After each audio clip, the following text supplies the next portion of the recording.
What will be left of us 1,000 years from this night? Will there be any trees here? Sweet juniper and cedar to dust their perfume on another sitting pair?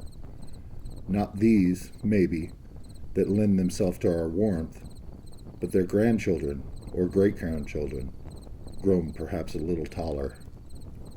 A tree takes no thought that it grows in the mulch of its forebears, but it can only be because for eons preceding its forest of kin grew and thrived and rotted in their place, leaving behind only the soil whence they sprang, a little richer.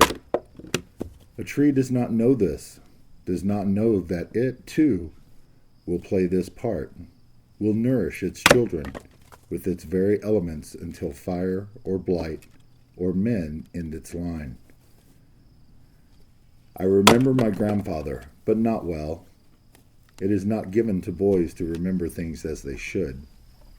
He was a strong man, like Scotch thistle, and just as stubborn. He did his own planting up to the year he died, not because he didn't want help. I think more to spit in the eye of the cancer that was colonizing his body. The summer of my 11th year, my parents sent me over for a week to mend his fences.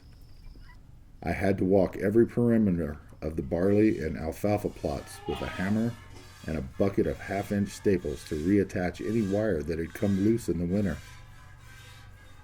It would have taken my grandfather less than a day in his old pickup, but he insisted I was the only one for the job. Maybe he just wanted to watch me, see the grass snakes, and daydream of boyhood again from under his fraying straw hat. I can't imagine my grandfather as a young man. Whenever I hear about him when he was a boy or first married, I can only picture myself in his place. One day that week, he told me about his grandfather, who must have died close to 50 years before I was born.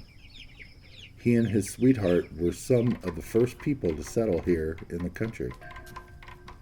She was the daughter of a music teacher, and I guess he had taken a fancy to her.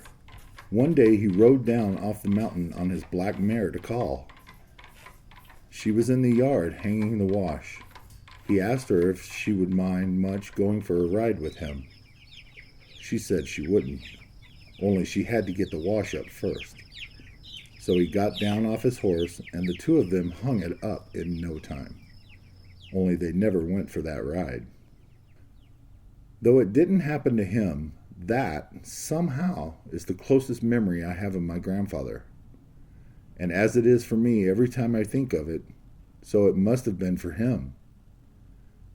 That it is us riding the black mare down off the mountain and seeing a girl with amber curls humming softly in the Saturday breeze.